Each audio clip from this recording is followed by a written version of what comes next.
Madam President, I come to the floor today to visit about continuation of revelations to the American people about the health bill that has been signed into law by the President. I come as someone who's practiced medicine in Wyoming, taking care of the families of Wyoming for the last 25 years. I come as someone who is the medical director of the Wyoming Health Fairs, offering low-cost blood screenings, low-cost preventive services to let people identify health problems early so that they could get early treatment, keep down the cost of their medical care. This is something we've done all around the state of Wyoming for almost a quarter of a century now.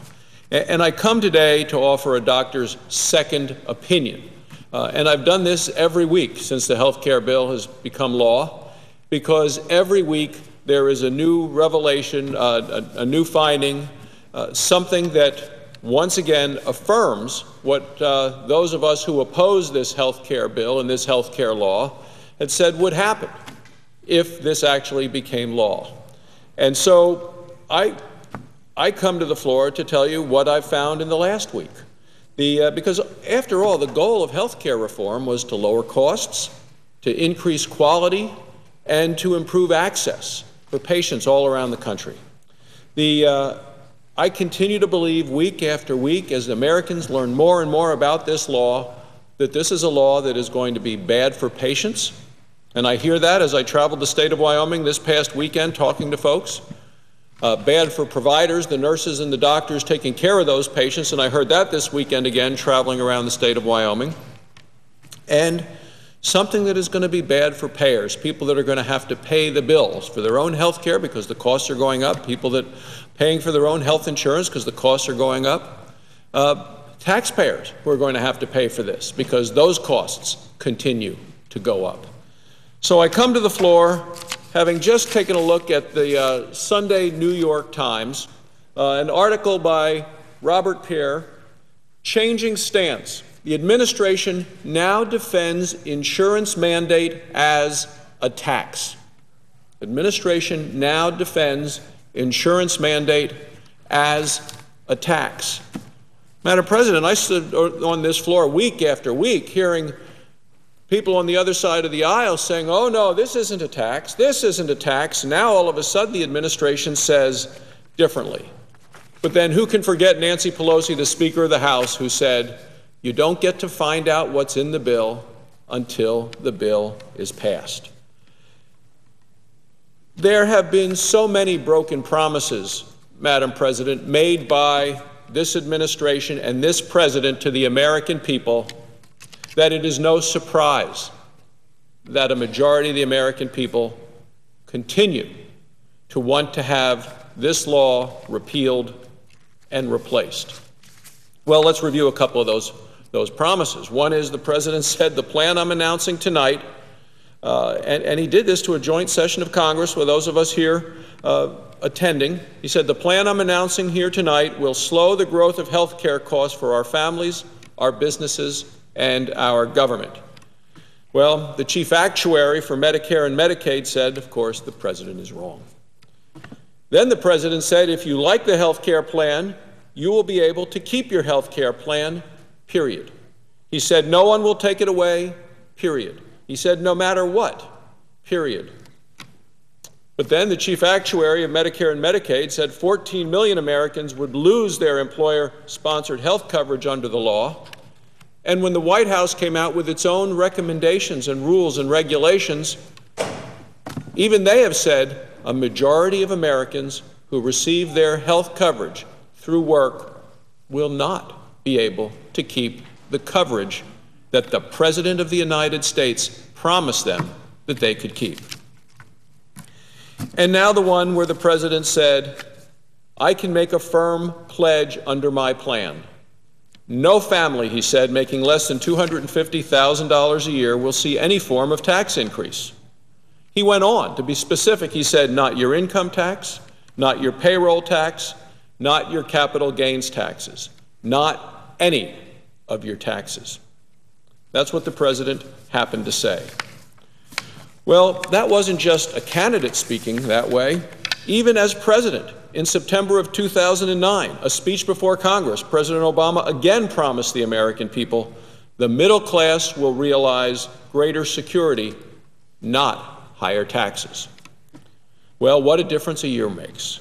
The president's new health care law does contain tax hikes, lots of them. In fact, there are at least 18 new taxes in the health care law, and it raises approximately $500 billion over a 10-year period. Here are a couple of examples, Madam President. New taxes on medical devices and supplies, new taxes on brand-name prescription drugs, new taxes on health insurance providers, increased Medicare payroll taxes on employers. But the most egregious is the individual mandate tax. That's the one that the American people are so concerned about right now.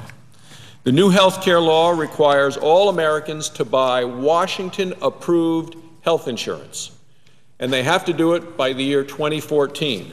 And if they don't, they have to pay. Some called it a penalty, others called it a fine.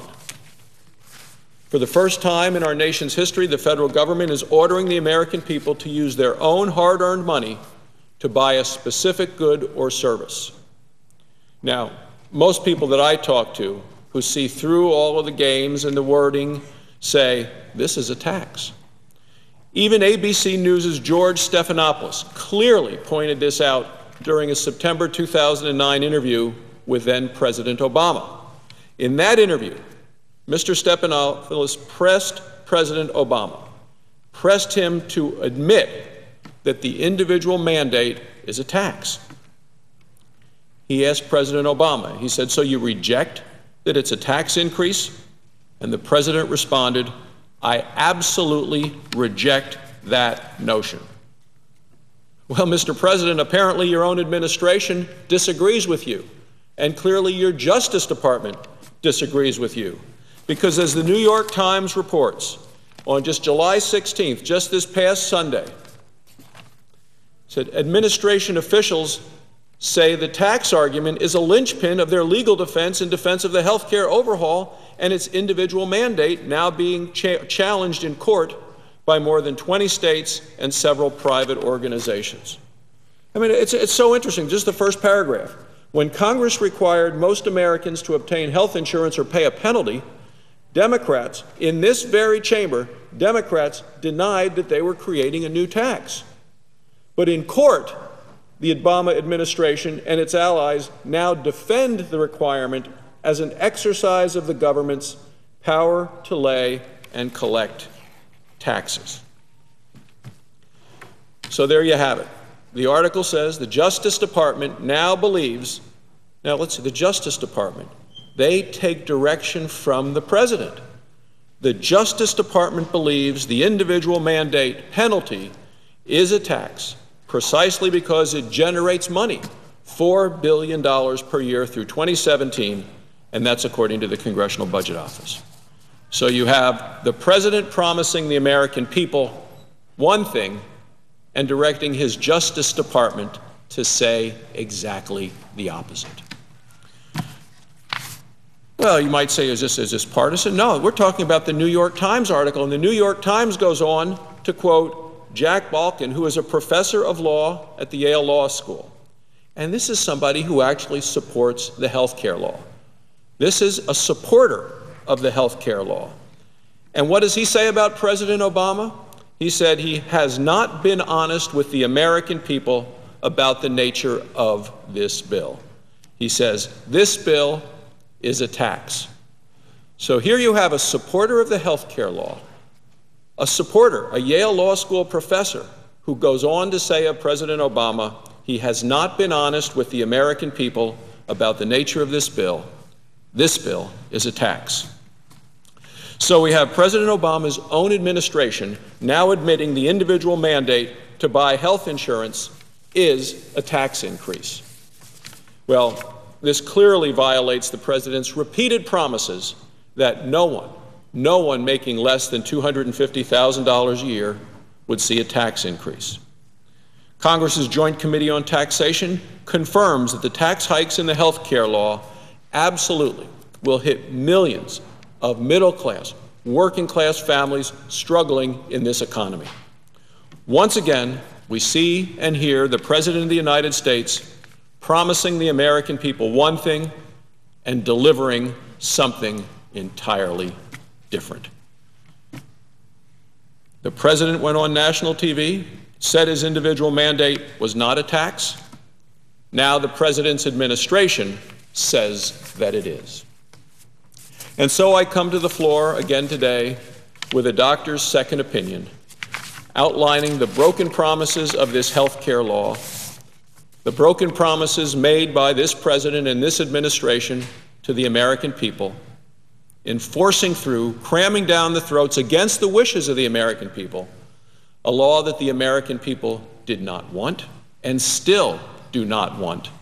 Because if you go to any senior center, you go to any civic organization, travel around this country, and you ask the question under this law, do you believe that the cost of health care will go up? All the hands will go up. And if you ask the question, do you think that the quality of your own care under this new law will go down? The same number of hands continue to go up. And that's why it's important that we repeal and replace this health care law. Something that is patient-centered, something that focuses on patients, not Washington bureaucrats and not insurance company bureaucrats. There's no reason that we don't allow Americans to buy insurance across state lines. There's no reason that we don't allow Americans who buy individual insurance get the same tax breaks. They should be able to get the same tax breaks as those who get their insurance through work, and the big companies and those tax breaks. We have to allow people to have individual incentives if they stay healthy and take measures to keep down the cost of their own care. We have to deal with lawsuit abuse, which was essentially neglected in this over 2,000-page health care law. And we need to encourage and allow small businesses to join together to get the cost of their health care down and the cost of their insurance down. Those are the things that will get the cost of care down, not this monstrous bill that is bad for patients, bad for providers, and bad for the payers of health care. And that's why week after week I continue to come to the Senate floor, Madam President, to once again go over what we've learned in the past week. And this week we've learned that the President of the United States, who promised there would be no increased taxes, has now changed the tune of his entire administration and his Justice Department by saying, oh no, we are changing our stance. Now the insurance mandate is a tax.